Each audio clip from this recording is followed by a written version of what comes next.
think for us it's weird looking at how things have evolved. There's no way we'd imagine that starting out, 20 years ago, that we would end up in a position to have helped and influenced and hopefully inspired some people along the way. I think one of the things we look at now is that we always started out and said we wanted to be different. We always started out and said we wanted to challenge the status quo in Irish hairdressing. We always started out and said we're going to break boundaries and break barriers, and what we didn't expect along the way was to be allowed to be involved into the lives of so many amazing people, and they all have been amazing, and to sort of have the roller coaster of their life intertwined with our lives, to sort of go from everything from life to death, to winning to losing,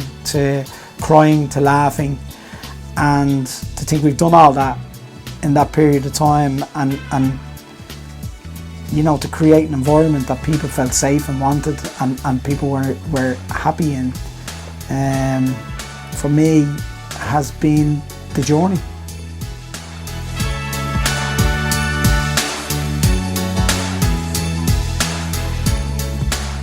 For me, because I had worked previously with David and Susan, it wasn't so much an interview as a meeting in the Oval Bar. So it was myself and Lindsay, Amy, I think Maria might have been there, Teresa, a couple of other girls that we had worked with previously. We met in the Oval Bar, and it was the only time that I had ever seen David Campbell a bit dishevelled because of the pressure that was under them to get the shop up and running at the time. But I remember we were discussing what the shop was called, and when he said House of Colour, he was explaining that House of Colour meant that we were going to be doing all these new techniques and all this, just basically all the new stuff that was going to happen. Like even the start at 10 o'clock, that was really cool. We were like, whoa, it was brilliant. So my interview, I kind of was familiar with the group because I was doing a bit of hair modelling for Kim. And I asked Kim, was there any jobs going? And she obviously said, yeah, no bother. So I went for a very casual chat with David over coffee in Arnott's, and I got the job on the spot. 17 years later, I'm still here. My first interview was with David Campbell, and I was very nervous because this was my dream job, and I needed to work with House of Colour. There was no in between, so a lot relied on that day. I remember my interview being in Arnott's with David, and I thought it went really well. Till later on in the years, I was told I lied through the whole interview. And then my first day was in Middle Abbey Street with Catherine, and she looked after me, and everyone was lovely. All interviews now take place in head office in Abbey Street. Well, mine took place in the Hotel Abbey on Abbey Street. And knowing David and Susan from the age of 14, I didn't really feel that nervous. I don't know what way I felt, but I did come with a CV. And when I pulled it out, David just said, put that away. So I knew I had the job straight away. I can remember getting a phone call from Mary Riley, and she was telling us that they were taking on part-time staff, and would I be interested in applying for the job? And I said yeah, but she had said to me, don't let me down. So I made sure I didn't let her down, and I hope I still haven't let her down 12 years on. And then I can remember being in the office then with David, and all I can remember is from the interview just saying yeah, and just remember him sitting there with a Diet Coke in front of him. That's all I can remember.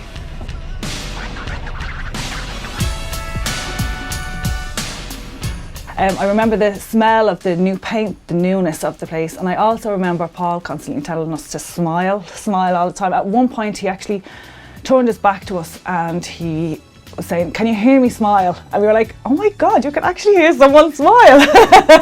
So he was telling us to, when we were on the phone, to constantly smile down the phone, and it was great. It was great. I remember being very nervous, obviously, because it was a whole new experience for us. Should have been. So that, I remember the feeling of being quite nervous, but I remember the feeling of being very relaxed because it was David and Paul, and it was just, everything was very relaxed to what I was used to. I was used to a lot of pressure where I used to work. So it was very relaxed and fun. Oh, I loved it from the minute one. As much as I didn't want the phone to ring and I didn't want to deal with people or face to face, I wasn't used to any of that. That was it, 2 feet straight in. I wanted, because I remember talking to Paul and saying, I love this, I'd love to do hair. And I remember him saying to me, well, stay with us now and I'll teach you. Walking into Abbey Street, I remember I was a 30-year-old assistant, so you don't forget that. Taking orders and advice off the likes of Tanya and stuff, you know, where they're telling you what to do, and yeah, just like a duck out of water. But it was the buzz of it, you know. Abbey Street was hopping, and sometimes you stand back and go, I'm part of something special here. I remember I was so early, I was standing outside the shop, I think, for about 20 minutes waiting for someone to come and open it. My hair was like a triangle because I had so much hair and I tried to blow dry it myself coming in. So I was really nervous, but after like 15 minutes, all the girls were just so welcoming. I just felt at home. I made friends with some of the assistants and we were chatting, and Sarah Jane, and she added me on Facebook, and she obviously read then it was my birthday. And lunchtime then they said to me, Shauna, can you go downstairs and get some towels? And when I came back up onto the floor, all the lights were off, and Mary came at me with a cake and they all started singing happy birthday, and I just welled up. I couldn't believe it, my first day, and they just made such a big deal, and it was great. My first day in Abbey Street, I remember all the girls were gorgeous. I was like, oh, I felt lost in the salon. I felt real small compared to everyone. And I just remember Mary handing me a sweeping brush and saying, keep the hair, don't let the hair touch the floor. And I was like, oh God, what does she mean? How am I going to not let the hair touch the floor? Like, how am I going to do this with a sweeping brush? And all the girls just made me feel so welcome, and I just knew that I wanted to work here. Like.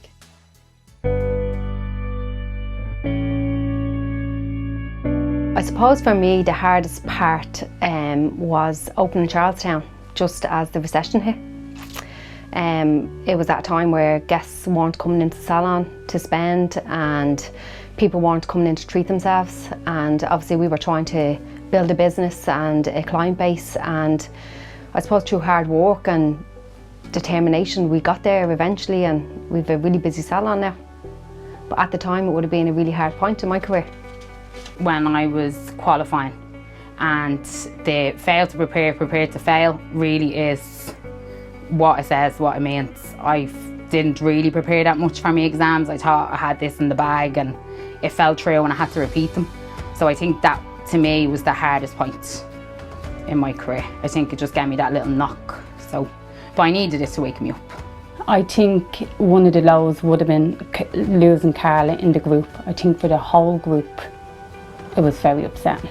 It was just to see someone that young lose their life with such a big personality and beautiful girl. It was just very sad. The loss of Carla was a big one for me. It shook me a lot. Well, obviously my low would be when Paul died. I mean, that was a very low point for us because, you know, we were only a couple of weeks open, and it was just, yeah, it was just really devastating for all of us. Like, I mean, I don't think we really knew what to do or kind of, you know, but I have to say David was great and kind of just came in and just picked us all back up again, and we just kind of said, yeah, you know what, let's do this for him. Over the 20 years, definitely the lowest points have been obviously Paul and Carla for me, definitely. And I mean, you don't get any lower than that. It was really hard, I think, for the group, and even now, like, you think what she might have done, or, you know, or where we'd be, or, you know, just, I suppose you ask questions of what might have been, and yeah, so that was a really low time for the group as a whole, for myself personally and for people personally. But we've been to funerals, but we've also we've stepped beside each other at funerals, you know. We've also been to weddings, we've been to birthdays, we've been to christenings, we've been to celebrations. So you tend to, I suppose, shift the focus on that, and that's what we do. That's what we do as a group, I suppose.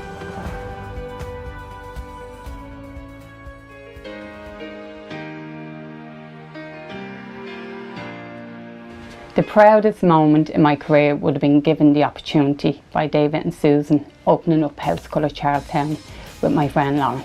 When you see the salon finished, you're just so proud, so grateful, and then all of a sudden you have a team in it, and that makes makes you more proud because they're working so hard and we're part of it and they're part of our team then. So it really becomes House of Colour Charlestown. Proudest competition memory would have to be winning the IHF. I was 6 months hairdressing. Totally didn't expect to be placed even. Model was 6 foot, page boy, red, really vibrant panels going through her hair, and to be called and placed and to be first was just unbelievable. So going to the House of Colour Awards and getting Salon Coordinator of the Year, it was a massive achievement for me. I never thought that I was going to get it. And then a couple of weeks later being told that I was assistant manager within a year was incredible. It was really, really good. Well, I would have worked with Paul before because he would have trained me. So I was kind of used to him, but I was just in a training aspect. It was never really in a working environment with him. So it was totally different to what I was going to expect. It was quite fun, like, we did have a bit of crack with him, like, and he was so blunt. But yeah, you know, you'd laugh at him, but he'd be being serious, but you thought he was messing, do you know what I mean? Because he was just that type of fella, like, do you know? Proudest moment competition-wise would definitely have to be talent spotting. I mean, that was just the start of everything for me, for the whole group to get behind me, to come to England, to cheer me on. I will never forget them calling my name out in the Dorchester, and the whole House of Colour, who, you know, paid their own money to come over to support me, cheered me on. They lifted the place, and it was just a night I will never forget. I went in for the L'Oreal Colour Trophy, had that girl with the long copper hair, did a surf wave blowjob on her, big fringe and all. And I remember going to the competition. I didn't win now, but I got through to the final. And standing beside Michael, I think it would have been Michael Leon, is that his name? Beside it, I was just like, what am I even doing here? I was saying to myself, what am I doing here? Honest to God, I was literally only qualified. That would have been a real proud moment. Would definitely have to be on the competition floor at the World Television Final. I remember just looking around, we were in a little pen and seeing everybody looking in, and in the corner of my eye I copped Susan, Dave and Catherine staring over, and they were just had little island flags and they were waving, and I just felt like I was at home. And before I even came off the floor, I had a message on my phone from Susan saying, no matter the results today, we are so, so proud of you. And it was just everything to me.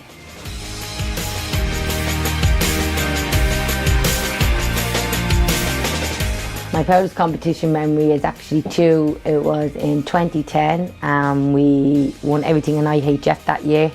And then we also went on to win the Men's Image Award for L'Oreal Colour Trophy, the Ladies Image Award for the L'Oreal Colour Trophy, and overall win the L'Oreal Colour Trophy. That's my proudest moment I can remember of the competition with the group. Teaching would have been one of my proudest moments as well. Just watching the girls grow and stuff like that, and like achieving what they wanted to achieve and doing their graduates exams and stuff like that. They would have been kind of my proudest moments. Definitely would have to be working with a group and being really listened to. I mean, any time that, you know, I turn up to any events or shows or even work with the assistants, you know, they listen to me, your voice is heard. And I think with House of Colour being such a huge company, that's the ultimate compliment. Was when we entered the L'Oreal Colour Trophy. That was such a huge thing for us to get into the final, never mind then to go and win the Image Award was huge that night. And you're so overwhelmed because there's so many people in the room, but it just makes you so proud to what you've achieved, and to win it was an amazing feeling. Personally for me, has to be the day I got the phone call from Generation Now. I knew I wanted it from the minute I heard about Generation Now, and I'll never forget it. I picked up the phone straight to David Campbell and I rang him and I said, got it. And I just cried in the middle of a park. My proudest moment would be getting my degree in the Master Colour Expert programme. I was delighted with that because I really didn't think I'd be able to do it, and then I done it. So that was definitely my proudest moment. I have to probably say, I mean, there's been so many along the way, and like that we've grown so much in the 20 years that we've been together. But the memory I would have probably would be the L'Oreal Colour Trophy, because it was the first, and you'll never ever get that feeling back again. I mean, as you go on, they're great, but that first win is just unbelievable. probably my proudest moment in the salon would have been being with Charlestown and winning Salon of the Year 2 years in a row. My proudest moment in my career to date would definitely have to be winning gold at UK and Ireland Transvision final. I think I gave it absolutely everything. David and Susan helped me so much, the whole team, and I think after getting silver the year before, I just wanted it so much, and when my name was called out that night, that was it for me. One of my proudest moments would be winning Gen Now. I entered it 3 times before I won it, so I was determined to win it, so it was like extra special when I won it the 3rd time. Well, it would have to be the L'Oreal, wouldn't it? I mean, we were 4 months open. It was like your first, well, it was my first major competition. I mean, I know we done little Trendsetter awards and stuff like that, but to be on like a scale with like all the hairdressers in Ireland, like, and then the night before prepping, like I think we were probably in the shop till probably 1 or 2 in the morning, and then just being there and just doing it, and it was just, yeah, and I mean, even at that stage we were just kind of going, look, it's great to be part of it, like, you know. And then I remember us all sitting at the table, and your man got it wrong. He called the wrong table number, and we were like, sure, we didn't win it, well. And then he called out House of Colour, and we went, no, it's a mistake. David was like, don't get up, don't get up, don't get up, it's not us, it's not us. And then the whole room just erupted into, I remember, an applause and a standing ovation, and then we were like, okay, we're after winning this. So yeah, standing on the stage, and it was just, everyone was crying. I remember my funniest moment of that actually was Miriam, me and Miriam were hugging, and Mary came running across the stage, and Miriam put her arms out and she ran past her. So that was very funny. But yeah, it was just amazing to win it. Competition memory in the group was when Olive received her Icon Award, just sitting at the table with all the House of Colour members, seeing her own up there, and she's such an inspiration, and the way she came across and everything was so genuine with her. And I remember just looking around at Luke and thinking, like, this is our girl, like she works with us every single day. Personally, getting an inductee into the Hall of Fame at the House of Colour Awards was, to me, you know, I'll always be there in history, and I'll always be around in the Hall of Fame with some great people. The highs absolutely outweigh the lows. I mean, you get to live out your dreams, you get to travel the countries, you get to go wherever you want to go. I mean, I think hairdressing is one of the best kept secrets.